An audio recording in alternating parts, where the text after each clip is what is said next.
Hi, this is Kathleen. With respect to the unintended consequences of human resources policies and procedures and the relationship to workplace violence, I recently had a conversation with my friend, my colleague, and fellow Workplace Violence Prevention Institute committee member, Stuart Silverman. Stuart's an employment law attorney in South Florida. He's almost 30 years of experience as an attorney. And he brought up an excellent point recently.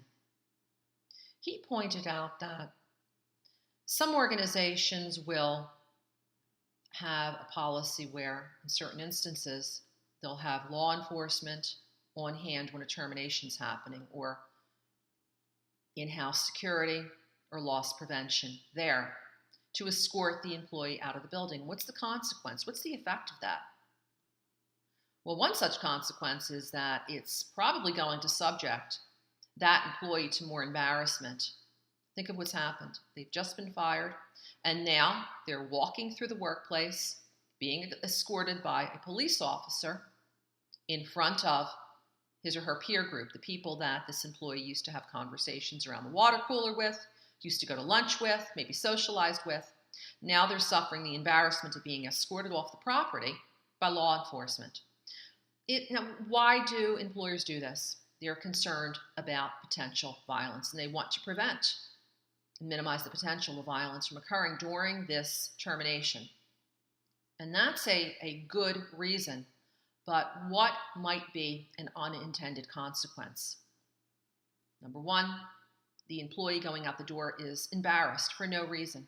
There should be no reason that an employee who is being fired should be subjected to salt in the wound, being embarrassed in front of his or her coworkers.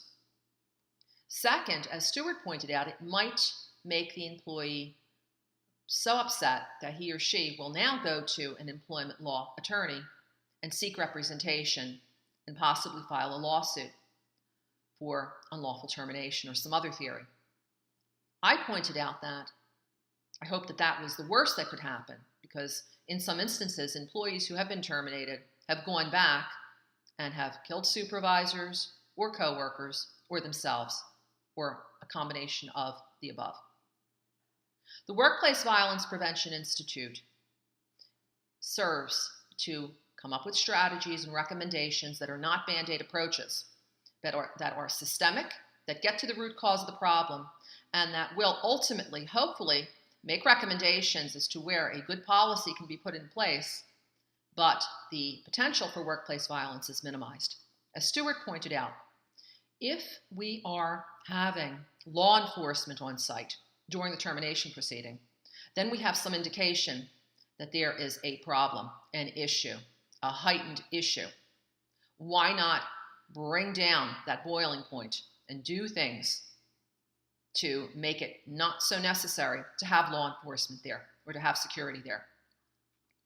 Because unfortunately, law enforcement can't be there 24 hours a day, 7 days a week. The employees who have killed after they've been terminated come back a week, 2 weeks, even 2 years later. So the unintended consequences of human resources policy and the relationship to workplace violence is a topic that we will be evaluating in the future. If you'd like further information on the Workplace Violence Prevention Institute and how you may get involved, please first subscribe to this channel. I'll be reporting on the Institute's work regularly here. And feel free to drop me an email, bondziclaw@gmail.com. This is Kathleen. Thank you very much for watching and for listening today.